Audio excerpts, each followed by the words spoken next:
కావాలన్నా తీసుకో అని చెప్పి ఈరోజు ఇస్తున్న ప్రభుత్వం మనది కాదా? ఈ ప్రభుత్వం ఉన్నదే మీకోసం. వీటిని అమలు చెయ్యాలి అంటే నియమ నిబంధనల ప్రకారం మనం పనిచేయాలి. ఉద్యోగ నియామకాలు ఇవ్వాలి అంటే నేను నోటిఫికేషన్ ఇవ్వాలి. ప్రభుత్వ శాఖలలో ఖాళీలను తెచ్చుకోవాలి, రేషనలైజేషన్ చేయాలి, ఎక్కడెక్కడ ఖాళీలు ఉన్నాయో గుర్తించాలి. ఆ ఖాళీలను పబ్లిక్ సర్వీస్ కమిషన్కో, పోలీస్ కమిషన్కో, లేకపోతే మెడికల్ అండ్ హెల్త్ డిపార్ట్మెంట్ ద్వారానో ఈరోజు నియామకాలు చేపట్టడానికి ఒక ప్రాసెస్ ఉంది. ఆ ప్రాసెస్ ప్రకారం మనం ఈరోజు చేసుకుంటున్నాం.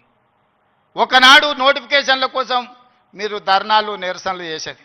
నేను మీద నోటిఫికేషన్లు ఇస్తే అశోక్ నగర్ చౌరస్తాలో, అమీర్పేట చౌరస్తాలో రోజు నిరసనలు. ఇన్ని నోటిఫికేషన్లు మాకు వద్దని మొట్టమొదటిసారి తెలంగాణ రాష్ట్రంలో నోటిఫికేషన్లు తగ్గించడం ఉద్యమం జరిగింది. అందుకే మిత్రులారా, మీకు అనుమానాలు ఉంటే నివృత్తి చేస్తా. కొన్ని రాజకీయ పార్టీలకు కొంతమందికి అధికారం పోయినా కడుపుమంట ఉంటుంది, బాధ ఉంటుంది, దుఃఖం ఉంటుంది, ఆవేదన ఉంటుంది. కొడుకులను ఏమేమో చేద్దాం అనుకుంటే ఎందుకు కాకుండా పోతురని తండ్రికి ఆవేదన ఉంటుంది. ఆవేదనతో ఆరోగ్యం కూడా దెబ్బతింటుంది. మీరు వాళ్ళ ఉచ్చులో పడితే ఎట్లా?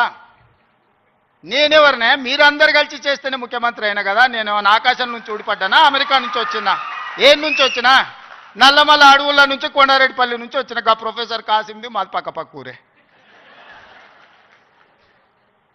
మీ ఊరు నుంచి, మీ దగ్గర నుంచి గవర్నమెంట్ స్కూల్లో చదివి మీతో పాటు 20 ఏళ్ళు ఉండి జడ్పీటీసీగా, ఎమ్మెల్సీగా, ఎమ్మెల్యేగా, ఎంపీగా 20 సంవత్సరాలు మీతో పాటు ఉండి, మీతో పాటు పెరిగి, మీతో పాటు మీరు ఆశీర్వదిస్తేనే ఈరోజు తెలంగాణ రాష్ట్రానికి ముఖ్యమంత్రి అయినా. చదువుకోవడానికి గుంటూరు పోలేదు, లేకపోతే పూనా పోలేదు, లేకపోతే అమెరికా పోలే. నేను చదివింది ఇక్కడనే, పెరిగింది ఇక్కడనే, ఎన్నికైంది ఇక్కడనే. మా తాతలు ముత్తాతలు ఎవరు పెద్ద పెద్ద పదవులలో లేరు. మా నాయన పేరు చెప్పి నేను ఇక్కడికి రాలేదు. కష్టపడి మీరు ఆశీర్వదిస్తే ఇక్కడికి వచ్చిన. చెట్టు పేరు చెప్పి చింతకాయలు అమ్మదలుచుకోలేదు నేను. కొంతమంది చెట్టు పేరు చెప్పి అమ్ముకునే ప్రయత్నం చేస్తారు. అట్లాంటి వాళ్ళని చూస్తున్నాం. వాళ్ళకి బాధ ఉంది, దుఃఖం ఉంది, కోపం ఉంది. ఎందుకంటే ఉన్న పదంగా ఒక రైతు బిడ్డ ముఖ్యమంత్రి అయితే ఎట్లా? దొరల చేతులు ఉండాల్సిన పెత్తనం పేదోళ్ళ చేతులకు పోతే ఎట్లా అని వాళ్ళకి ఆవేదన ఉంటుంది. అర్థం చేసుకోవచ్చు వాళ్ళ ఆవేదన ఏందో. అట్లాంటి వాళ్ళ ఉచ్చుల పడకండి. సమస్య ఉంటే నాకు చెప్పండి. నా మంత్రులందరూ అందుబాటులో ఉన్నారు. మీ మంత్రి లక్ష్మణ్ ఎవరే? మీ మధ్యలో ఉండేటోడే కదా. పొన్నం ప్రభాకర్ ఎవరే? విద్యార్థి రాజకీయాల నుంచి వచ్చినోడే కదా. ఏ పేరైనా తీసుకోండి. ఈరోజు నా మంత్రివర్గంలో ఉన్నోళ్ళు మీకు అందుబాటులో ఉండనోళ్ళ? మీరు కలిస్తే చెబితే విననోళ్ళ? ఇవాళ ప్రొఫెసర్ కోదండరామ్ గారిని ఎమ్మెల్సీగా చేసినాం. ఎందుకు? మీ సమస్యలు విని చట్టసభలలో ప్రస్తావిస్తాడని. కుట్ర చేసి సుప్రీంకోర్టుకి వెళ్ళి కొట్టేపించారు. నేను మళ్ళీ చెప్తున్నా, సార్ 15 రోజులు మళ్ళీ ఎమ్మెల్సీకి పంపుతాం. ఎవడడ్డం వస్తాడో చూద్దాం. ఎందుకంటే ప్రజాస్వామికంగా ప్రజల సమస్యల్ని ప్రస్తావించే వాళ్ళు చట్టసభలో ఉండాలనేది నా ఆలోచన. అలాంటి వాళ్ళను పంపించినప్పుడు వాళ్ళకు కూడా పదవి ఉండొద్దని సుప్రీంకోర్టు వరకు పోయి కోట్ల రూపాయలు పెట్టి పెద్ద పెద్ద న్యాయవాదులను తీసుకొచ్చి ప్రొఫెసర్ కోదండరామ్ సార్ని ఎమ్మెల్సీగా తొలగించారు. ఏం పైశాచిక ఆనందం ఇది? ఏం శునకానందం? సార్ ఒక్కడు ప్రొఫెసర్గా ఉంటే తప్ప, ప్రొఫెసర్ గారు ఎమ్మెల్సీగా ఉంటే తప్ప? మీ ఇంటిల్లి పాది మంత్రులు ఉండొచ్చు, ముఖ్యమంత్రి ఉండొచ్చు, ఎమ్మెల్సీలు ఉండొచ్చు, ఎంపీలు ఉండొచ్చు, అన్నీ మీ కుటుంబం ఉండొచ్చు. కానీ పొలిటికల్ చేసి చైర్పర్సన్గా పనిచేసిన కోదండరామ్ గారు ఒక ఎమ్మెల్సీ ఉంటే మీ దుఃఖమేందని అడుగుతున్నా. నా మీద తీటుందంటే నేను అర్థం చేసుకుంటా. ఆ సార్ ఏందే పాపం, ఇంటి తలుపులు వలగొట్టినా ఏమనలే సారు. నేనైతే చెంపలు వలగొడుతుంది. ఆయనను కూడా ఉండొద్దు ఎమ్మెల్సీగా అంటే ఎట్లాంటి ఆలోచనలతో ఉన్నారో ఒకసారి ఆలోచన చేయండి. నేను కాకుండా ఇంకెవరైనా ఉంటే కుమార్ గారు వైస్ ఛాన్సలర్ అవుతుండేనా? మీరు చెప్పండి, మీరు ఆలోచన చేయండి. జానయ్య గారు అక్కడ అవుతుండేనా వైస్ ఛాన్సలరు? ఈ సామాజిక చైతన్యం ఆనాడు దయాకర్ ఉద్యమంలో యాక్టివ్గా ఉన్నాడు కదా. 10-12 ఏళ్ళు పాపం ఏది రాకుండా అందరు అడ్డం పడ్డారు కదా. ఇవాళ ఎమ్మెల్సీ అయ్యింది కదా దయాకర్ కూడా. ఇవన్నీ ఎందుకు అవుతున్నాయి? బాలలక్ష్మి మీ బిడ్డనే కదా, మీ యూనివర్సిటీలో పెరిగిన అమ్మాయే కదా. ఈరోజు ఈ రాష్ట్ర ప్రభుత్వాన్ని నడిపే దాంట్లో భాగస్వామి అయింది కదా. నేను మీకు విజ్ఞప్తి చేసేది ఒకటే, అపోహలకు లోన్ కాకండి. అబద్ధాల సంఘాలు ఉంటాయి, దానికి అధ్యక్షులు ఉంటారు తండ్రి కొడుకులు. ఆ అబద్ధాల సంఘం చెప్పి అబద్ధాలను మీరు నమ్మకండి.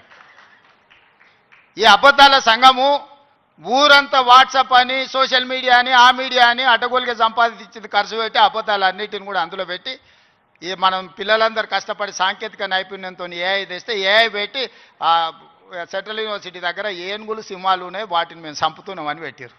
తెలంగాణలో ఏనుగులు అనేటివే లేవయా, సింహాలు అనేటివే లేవు. మానవ రూపంలో ఉన్న మృగాలు ఉన్నాయి, అవి ఫామ్ హౌస్లలో ఉన్నాయి. వాటిని నిర్బంధించడానికి వలలేయండి. మదర్ ట్రైన్లను బంధించడానికి గోతులు దొవ్వండి.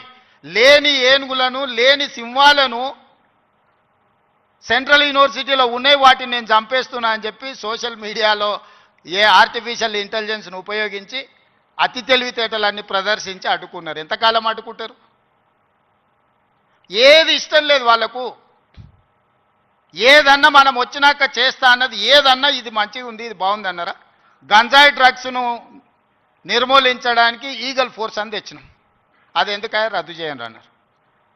చెరువుల పేరు మీద, ఫామ్ హౌస్ల పేర్ల మీద చెరువులు ఆక్రమించుకొని గంటిపేట, ఉస్మాన్ సాగర్, హిమాయత్ సాగర్లను ఆక్రమించుకొని పెద్ద పెద్ద ఫామ్ హౌజులు కట్టుకుంటే కూలగొట్టడానికి హైడ్రా తెచ్చిన. లేదు హైడ్రాని కూలగొట్టండి అంటారు.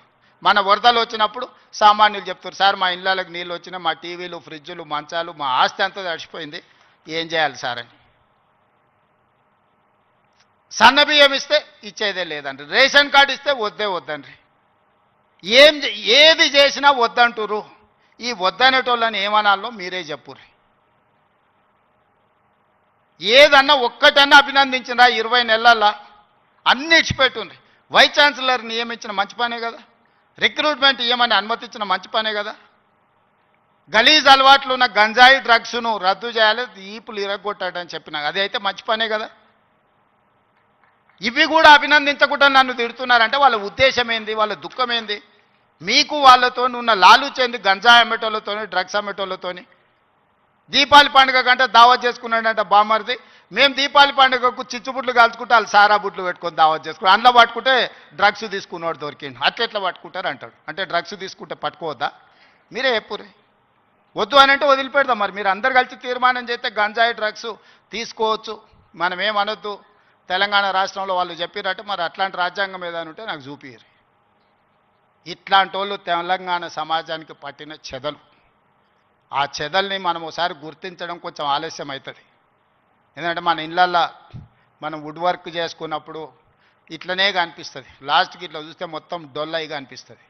తెలంగాణ సమాజానికి కూడా వాళ్ళు ముసిగేసుకున్న చెదల్లాంటి వాళ్ళు ఈ తెలంగాణ సమాజం బాగు కోరుకోరు. ఉస్మానియా యూనివర్సిటీని బతకనియరు. మళ్ళీ వచ్చిండ్రంటే ఆలోచనలకు కూడా వచ్చినా ఈ ఉస్మానియా యూనివర్సిటీని ఉంచరు. లేఅవుట్లు వేసి ప్లాట్లు అమ్ముకుంటారు తప్పితే ఈ ఉస్మానియా యూనివర్సిటీని ఉంచరు.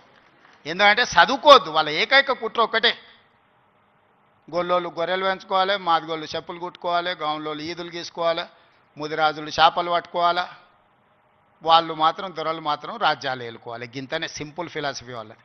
నాది దానికి విరుద్ధం. మా పిల్లలు, మా తమ్ముళ్ళు, మా చెల్లెళ్ళు డాక్టర్లు, లాయర్లు, ఇంజనీర్లు కావాలి. ఈ తెలంగాణ సమాజం అభివృద్ధి